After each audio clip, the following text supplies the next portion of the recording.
Hey dear friends, this is doctor Preeti Batra और अपने इस चैनल पर हम बात करते हैं लॉ ऑफ रेजोनेंस की, मैनिफेस्टेशन की एंड लॉ ऑफ अट्रैक्शन की। आज हम बात करने वाले हैं how to manifest your goals when you have no clarity of goals, और उसमें एनएलपी भी हमारी हेल्प कैसे करती है। देखिए, ये ना बहुत ज़रूरी होता है जानना कि हमारे एग्जैक्ट गोल्स क्या हैं, लेकिन क्योंकि हम बहुत लिमिटेड आई साइट से देख रहे होते हैं, यानी कि हमारा जो है ना, हमारा होराइजन बहुत छोटा होता है, बिकॉज हमने ना उन्हीं चीज़ों को देखा हुआ होता है जो चीज़ें हमने पास्ट में की हुई होती हैं, बिकॉज ऑफ विच हम अपने लिमिटेड होराइजन की वजह से ना अपने गोल्स क्लियरली डिफाइन ही नहीं कर पाते। हमको लगता है हम बस इतना ही अचीव कर सकते हैं, उसके अलावा नहीं, यानी कि बहुत लार्जर गोल्स तक जो है ना हमारी नज़र जाती ही नहीं है ना। कभी कभी ऐसा भी होता है कि हमको ये नहीं समझ में आता कि हमको मैनिफेस्ट करना क्या है। यानी कि अगर आपको ये पूछा जाए ना कि अपने गोल्स क्लियरली डिफाइन करके बताने ज़रूरी होते हैं यूनिवर्स को, तो आप लिखिए। तो अब वो लिखने में हमको समझ ही नहीं आ रहा होता कि हमको लिखना क्या है। ऐसे में क्या करना चाहिए? आज का वीडियो अगर आप अंत तक देखेंगे तो आपको समझ में आएगा कि स्टेप बाय स्टेप आपने इस चीज़ को किस तरीके से, इस जो जो दुविधा है, इसको दूर करना है। ठीक है, तो सबसे पहले ये समझते हैं कि ऐसा होता क्यों है कि हम क्लियरली डिफाइन नहीं कर पाते। तो जैसा कि पहले मैंने बताया आपको कि लिमिटेड होराइजन होता है, बिकॉज हमने अपने पास्ट एक्सपीरियंसेस के बेसिस के ऊपर अपने गोल्स जो है ना वो डिफाइन किए हुए होते हैं। तो हम ना बहुत छोटे गोल्स तक लेके जाते हैं अपने आप को, बहुत अपनी जो नज़र है उसको छोटे गोल्स पे इसलिए रखते हैं क्योंकि हमको ऐसा लगता है कि छोटी चीज़ें मैनिफेस्ट करना आसान है। माय डियर फ्रेंड्स, सबसे पहले तो इस मिथ को दूर कर दीजिए कि छोटी चीज़ें उनको मैनिफेस्ट करना आसान है और बड़ी चीज़ों को मैनिफेस्ट करना मुश्किल है। कुछ भी मुश्किल नहीं है, कुछ भी। क्यों? इसका सिंपल सा कारण ये है कि हम सभी ब्रह्मांड की उसी ताकत से बने हुए हैं जिस ताकत से वो लोग बने हैं जिन्होंने बहुत बड़े बड़े गोल्स अचीव किए हैं। यानी कि हर ह्यूमन बीइंग में सिमिलर ताकत है। क्यों? क्योंकि सभी के पास में सेम इंग्रेडिएंट्स हैं, यानी कि उनके माइंड में भी और उनकी बॉडी में भी सेम इंग्रेडिएंट्स हैं। ठीक है, तो ये मिथ को तोड़ दीजिए कि हम ये सोच कर डिफाइन करें कि पास्ट एक्सपीरियंसेस के बेसिस के ऊपर कि हमने उतना ही अचीव किया था तो आगे हम इतना ही अचीव कर पाएंगे। अगर ऐसा होता ना तो धीरू भाई अंबानी इतना बड़ा एम्पायर कैसे खड़ा करते? खुद सोच के देखिए कि जब पहली बार ये जो जितने भी एम्पायर खड़ा करने वाले जितने भी एंटरप्रेन्योर्स हैं, जब उन्होंने फर्स्ट टाइम अपने गोल को अपने माइंड में सोचा होगा, तो क्या ये सोचा था कि हम कितना बड़ा एम्पायर खड़ा करेंगे? नहीं, उन्होंने सिर्फ ये सोचा था हम क्या इम्पैक्ट क्रिएट करेंगे। तो पहला जो आपके लिए जो एक फर्स्ट स्टेप है वो क्या है कि आप इस दुनिया में क्या छोड़ कर जाना चाहते हैं। ठीक है, it's about what kind of legacy you want to build. यानी कि जिस दिन आप इस दुनिया से जा रहे हैं तो क्या छोड़ कर जा रहे हैं, इस कॉन्सेप्ट को आप समझिए। क्योंकि बहुत से लोग ये बोलते हैं ना, क्या फ़ायदा है कुछ भी मेहनत करने की, लेकर क्या जाना है। आज से इस माइंडसेट को चेंज कीजिए, शिफ्ट कीजिए और यहाँ लेके जाइए क्या छोड़ कर जाना है, यानी कि क्या इम्पैक्ट है कि जो आप इस दुनिया पर छोड़ कर जाना चाहते हैं।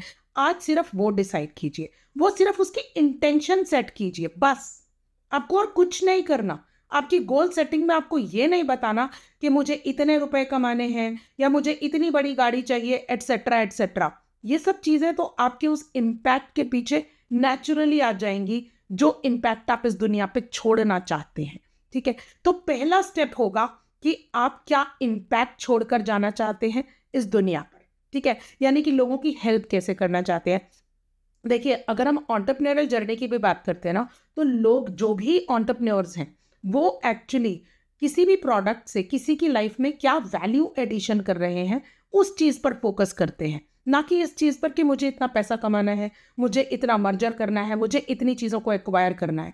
ऐसा नहीं करते। उनके दिमाग में ना सिर्फ एक चीज़ होती है कि मुझे इस समय एक ऐसी चीज़, ऐसा प्रोडक्ट बनाना है कि जिससे लोगों की ना बहुत हेल्प हो सके। ठीक है, उसके अलावा और कुछ भी नहीं होता। तो उस इम्पैक्ट के बारे में सोचिए जो आप छोड़ना चाहते हैं। सेकेंड स्टेप है कि आप अपने आप को उस इम्पैक्ट को छोड़ते हुए, यानी कि उस इम्पैक्ट को क्रिएट करते हुए देखिए, विजुअलाइज कीजिए। अब विजुअलाइजेशन में ना हम लोग जनरली क्या विजुअलाइज करते हैं कि किस तरीके से जो है ना मैं वो सारे के सारे काम कर रही हूँ या कर रहा हूँ। आप उस सिर्फ इम्पैक्ट के बारे में सोचिए कि ऐसा क्या डिफरेंस है जो कि आप इस दुनिया में क्रिएट करना चाहते हैं। और अगर आप वो अपने किसी प्रोडक्ट से या अपने किसी सर्विसेज से या किसी भी फॉर्म में, इवन सोशल फॉर्म में भी अगर वो क्रिएट कर पा रहे हैं वो इम्पैक्ट, तो आप सिर्फ उस इमोशन के बारे में सोचिए, जो इमोशन आपको उस इम्पैक्ट को क्रिएट करने के बाद में मन में फील हो रहा है। ठीक है, so don't focus on anything else. आपका visualisation should be about that emotion. क्यों? क्योंकि यूनिवर्स जो है ना वो आपकी फीलिंग्स की लैंग्वेज समझता है। और अगर आप जितना ज़्यादा उस इमोशन को फील करेंगे ना, जो उस इम्पैक्ट को क्रिएट करने के बाद में आ रहा है, से फॉर एग्जाम्पल आप चाहते हैं कि इस पूरी दुनिया के अंदर जो है ना ऐसे घर बनाए जाएं कि जिसमें रैट पिकर्स भी रह सके और उनके लिए जो है ना वो सारा का सारा सुविधाएं हो जो एक नॉर्मल बच्चे की लाइफ में होती है, उनके लिए भी हो। ठीक है, अब आपने ये इम्पैक्ट क्रिएट करने का सोचा और खुद को विजुअलाइज भी किया। अब आपको नहीं पता ये सब चीज़ें कैसे होंगी, लेकिन क्योंकि आपने वो इम्पैक्ट क्रिएट करने के बारे में सोचा और वो सारी चीज़ों के लिए जो है ना आप सिर्फ उनके इमोशंस को विजुअलाइज कर रहे हैं, तो इन चीज़ों को करने के लिए जो पैसा आने वाला है ना, वो पैसा लाने के लिए कौन सा आप बिजनेस करेंगे, किस तरीके से आप लोगों के साथ पार्टनरशिप करेंगे, वो अपॉर्चुनिटीज ना आपको अपने आप आते हुए नजर आएंगी। आप सिर्फ इस चीज पर फोकस कीजिए कि आप इम्पैक्ट क्या क्रिएट कर रहे हैं। आप उस इम्पैक्ट को विजुअलाइज कीजिए इमोशंस के फॉर्म में। और तीसरी जो एक बहुत इंपॉर्टेंट काम आपको करना है वो है जर्नलाइज करना। ठीक है, चाहे तो आप जर्नलाइजिंग का जो प्रोसेस है ना वो डे 1 से शुरू कर सकते हैं, यानी कि इम्पैक्ट कौन सा क्रिएट करना है पहले आप इस चीज को जर्नलाइज कर लीजिए। ठीक है, तो इन तीनों स्टेप्स को अगर आप एक साथ करेंगे तो बहुत ब्यूटीफुल रिजल्ट्स आपको मिलेंगे। ठीक है, यानी कि आपने जर्नलाइज किया कि मुझे ये इम्पैक्ट क्रिएट करना है। ठीक है, तो इंटेंशन सेट की कि ये वाला इम्पैक्ट क्रिएट करना है, इसको विजुअलाइज करना है, इसको जर्नलाइज करना है। बार बार इस चीज को करने से और रिपीटेडली इस इमोशन को लेने से, यानी इस इमोशन को फील करने से कि जब आप इम्पैक्ट क्रिएट कर रहे हैं, अगर आप शुरुआत करना चाहते हैं ना तो आप एक छोटे इम्पैक्ट से शुरू कीजिए, यानी कि 2 जनों के ऊपर, 2 लोगों के ऊपर या 3 लोगों के ऊपर या 1 लोग के ऊपर फ्री में करने की कोशिश कीजिए शुरुआत में। यानी कि एक आधी बार अगर आपने फ्री में करा है तो आपने देखा कि रिजल्ट्स क्या आ रहे हैं, तो आपके पास ना एक एविडेंस क्रिएट हो जाता है और आपके मन में ना एक बहुत ब्यूटीफुल सी फीलिंग आती है कि वाओ, ये इम्पैक्ट क्रिएट कर पा रही हूँ मैं, कितनी मज़े की बात है ना। ठीक है, मैं आपको ना अपनी लाइफ का ये इस चीज़ से जुड़ा हुआ एक पूरा का पूरा किस्सा सुनाती हूँ। अब हुआ ये कि जब मुझे समझ में आया कि मुझे लाइफ में कुछ करना है, लेकिन कुछ में ये नहीं समझ में आ रहा था कि क्या करना है, मुझे बिल्कुल भी समझ में नहीं आता था कि कैसे आगे बढ़ना है।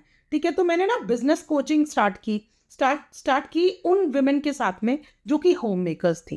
ठीक है, धीरे धीरे मुझे रियलाइज हुआ कि एक्चुअली वो बिजनेस नहीं, वो माइंडसेट के ऊपर काम करना चाहती। तो जब मैंने अपना NLP के कोर्सेज किए, फिर लॉ ऑफ अट्रैक्शन के कोर्सेज किए, फिर रेजोनेंस के कोर्सेज किए, फिर मुझे समझ में आया कि जब हम लोगों के साथ में काम कर रहे होते हैं ना, तो उनके जो माइंडसेट के ऊपर जो शिफ्ट आता है ना, उसकी वजह से मुझे ज़बरदस्त किक मिलती थी। मुझे ऐसा लगता था कि वाओ, मेरी लाइफ में ना कुछ नया चेंज आ रहा है। मुझे अंदर से इतनी ब्यूटीफुल सी फीलिंग आती थी। और ये इम्पैक्ट जब क्रिएट होना शुरू हुआ ना, तो ये मेरी लाइफ का पर्पस बन गया, because of which I started these YouTube videos also. आप खुद सोचिए, कोई भी ऐसी चीज़ जो आपके मन में ना बहुत ज़बरदस्त जॉय लेके आती है, जिसको देखकर आपको लगता है ये काम मेरे लिए मेडिटेटिव बन चुका है, जिसको देखकर आपको लगता है कि इस काम में ना आपके आपके अंदर से वो एनर्जी आ रही होती है, आपका मन कर रहा होता है कि कोई मुझे रोके ही नहीं इस काम के लिए। आप चाहे कितने भी थके हुए हो, लेकिन इस काम के लिए ना आपके मन में अपने आप एनर्जी आ जाती है। थिंक अबाउट इट, ऐसा कौन सा इम्पैक्ट है जो आप क्रिएट कर रहे हैं इस दुनिया के ऊपर, उसको लिख डालिए, उसके बाद उसको विजुअलाइज करना शुरू कर दीजिए। कैसे ये सारी चीज़ें होती जाएंगी ना, आपको पता भी नहीं चलेगा। कैसे आप अपने आप को पूरी तरह से एक नए ट्रांसफॉर्मेटिव फॉर्म में देखेंगे ना, आपको पता भी नहीं चलेगा। Just start walking towards this path, क्योंकि ये मान के चलिए कि टनल के एंड में ना हमेशा उजाला होता है, लेकिन टनल के फर्स्ट स्टेप पे भी उजाला होता है।